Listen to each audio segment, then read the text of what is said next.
Hello everyone, welcome to my channel. हात-पाय सुन्न पडतात, फक्त 5 दिवसात व्हिटॅमिन B12 वाढवा. नमस्कार मित्रांनो, रात्री झोपताना किंवा सकाळी उठल्यावर तुमचे हात-पाय अचानक बधीर होतात का?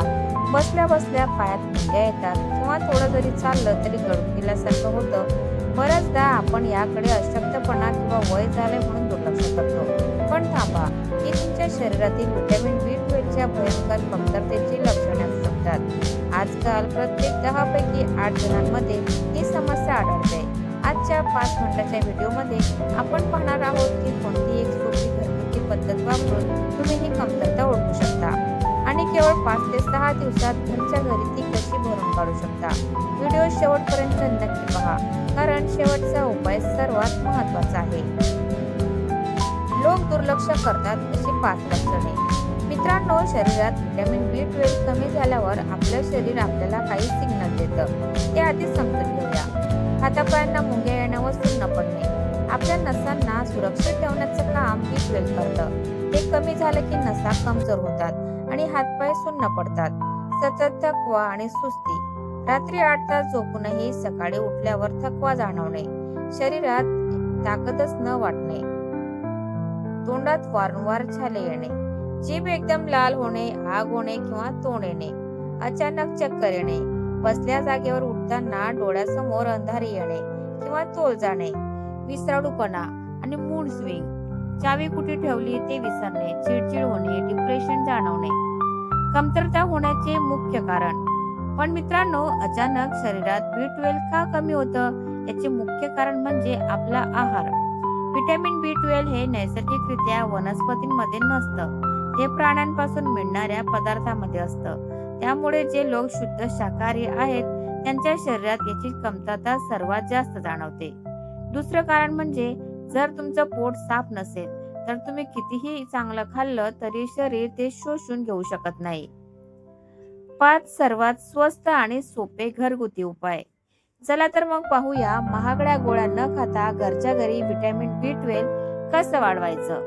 नंबर 1, आंबवलेले पदार्थ.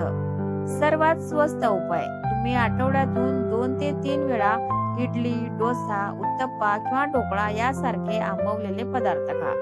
जेव्हा अन्न आंबवले जाते तेव्हा त्यात नैसर्गिकरित्या व्हिटॅमिन B12 चे प्रमाण वाढते. नंबर 2, मोड आलेली कडधान्य. रोज सकाळी नाश्त्याला मोड आलेली मटकी, मूग किंवा हरभरे खा.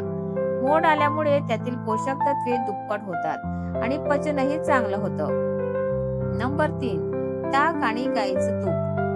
दुपारच्या जेवणात 1 ग्लास ताक नक्की प्या. ताकामध्ये असणारे गुड बॅक्टेरिया पोटात B12 तयार करण्यास मदत करतात. तसेच रोज जेवताना 1 चमचा शुद्ध गाईचे तूप भातावर किंवा चपातीवर घेऊन खा. नंबर 4, फोर्टिफाईड ओट्स किंवा कॉर्नफ्लेक्स. आजकाल बाजारात फोर्टिफाईड ओट्स मिळतात, म्हणजेच त्यात वरून विटॅमिन्स ऍड केलेले असतात. शाकाहारी लोकांसाठी सकाळच्या नाश्त्यात हा एक उत्तम पर्याय आहे. ऍपल सायडर व्हिनेगर. शोषून घेतात. बऱ्याचदा आपण B12 खातो पण ते शरीराला लागत नाही. यासाठी दुपारच्या जेवणाआधी अर्धा ग्लास कोमट पाण्यात 1 लहान चमचा ऍपल सायडर व्हिनेगर टाकून प्या. यामुळे पोटातील ऍसिड संतुलित होईल आणि B12 व्यवस्थित शोषलं जाईल. सोपी घरगुती टेस्ट आणि सल्ला. आता तुम्ही म्हणाल, घरच्या घरी कसं समजणार? तर एक सोपी पद्धत. जर तुम्हाला सलग 10 ते 15 दिवस रोज सकाळी उठल्यावर पाऊल जमिनीवर ठेवताना टाचेत किंवा तळपायला कळा येत असतील किंवा हाताची बोटे वाकडी करताना जड वाटत असतील तर समजून जा की शरीराला B12 ची गरज आहे. अशा वेळी घरगुती उपायांसोबतच लॅबमध्ये जाऊन व्हिटॅमिन B12 ब्लड टेस्ट करून घ्या. तर मित्रांनो, आजपासून तुमच्या आहारात ताक, मोड आलेली कडधान्य आणि दुधाचा समावेश करा आणि या समस्येपासून दूर राहा.